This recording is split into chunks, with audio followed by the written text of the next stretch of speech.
वेदांत दर्शनम प्रश्न।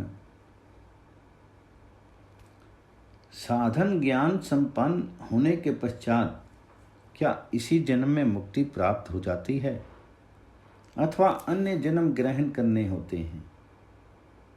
इसका उत्तर देते हैं, किसी अविद्या आदि प्रतिबंधक के न होने से इस जन्म में भी मुक्ति प्राप्त हो सकती है।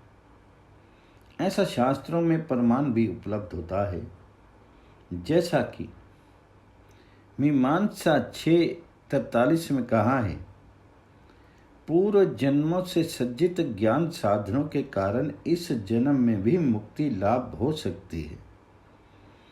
गीता में 6:45 में कहा है, अनेक जन्मों में मुक्ति का पात्र बन पाता है, वे आगे आगे साधन बनते चले जाते हैं। जैसा कि गीता जी में 6:41 में कहा है, पूर्व जन्म के अधूरे योग को पूरा करने के लिए वह पवित्र उच्च कुल साधन संपन्न घर में जन्म लेता है।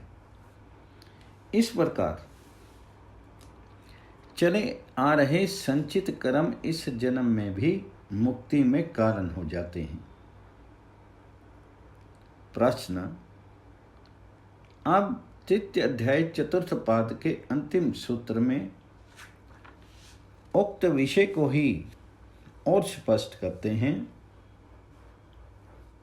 जब मनुष्य की सभी हृदय ग्रंथि और अविद्या आदि पंच क्लेशों का नाश और शम दम आदि संपन्न हो जाता है, तभी मुक्ति प्राप्त हो जाती है। चाहे वह अवस्था एक जन्म में आए, चाहे अनेक जन्मों में। ये नहीं कि उस अवस्था को प्राप्त करने पर भी अन्य जन्म ग्रहण करना पड़े। 2 बार उच्चारण अध्याय की समाप्ति का सूचक है। इति 3 अध्याय 4 पाद।